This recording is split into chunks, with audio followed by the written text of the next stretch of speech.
thinking about buying a house but really don't understand the process or even the language of the process, stick around. I'll give you some free advice.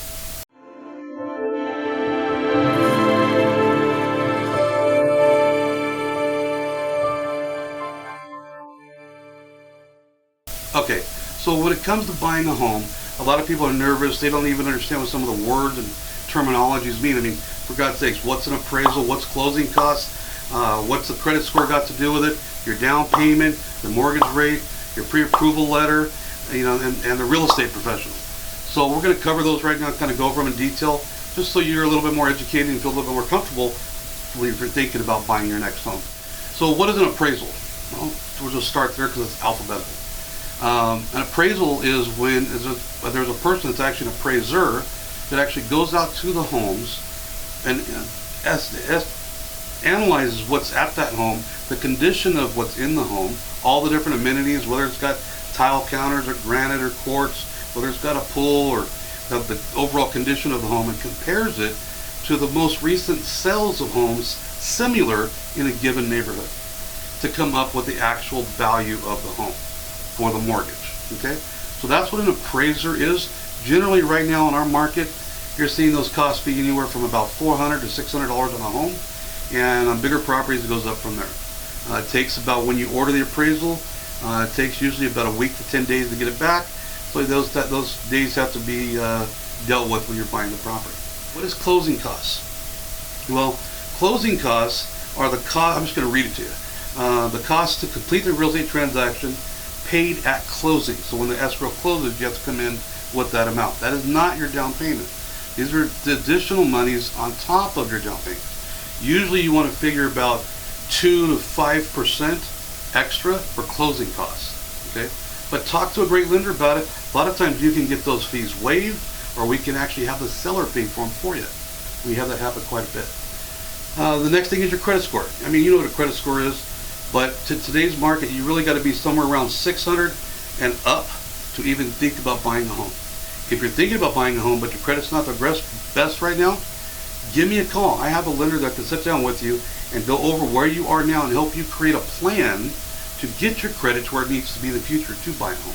So don't worry about the credit score right now, but it is very important when you're buying a home. The better the credit, the better the interest rates. Your down payment. Now, when it comes to down payment, sure, the more you put down, the better. However, there's a lot of programs out there that'll help you with your down payment.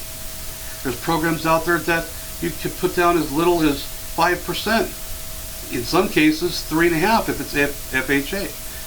So, but there's also programs out there. I've helped somebody recently, it was about a year ago, I think.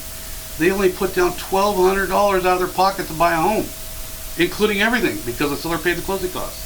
So it doesn't take a ton of money, but it does have, there's a lot of combination between the credit score, the down payment assistance where the seller can help us. There's a lot of stuff we have to put together to make it work for you.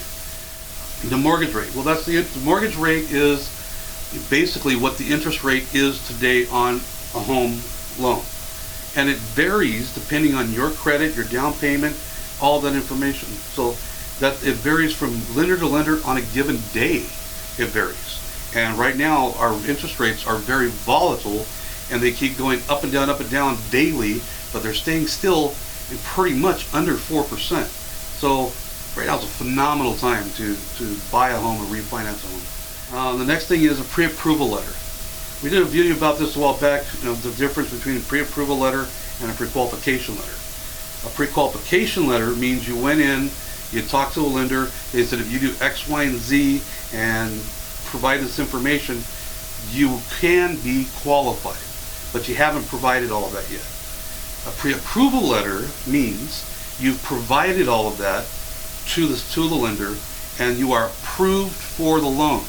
Now, most of the time, that doesn't happen until we're into the real estate purchase contract, and we have until about, I think it's 21 days according to the contract, to get that approval done. So it's something you really got to work on ahead of time, get it set up.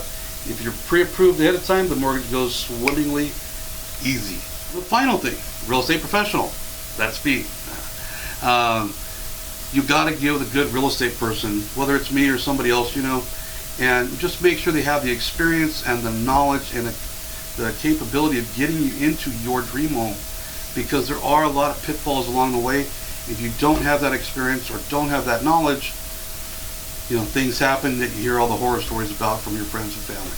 So, as always, hopefully this was helpful. If you like it, please like and share it below. I appreciate it. And as always, make it a great day.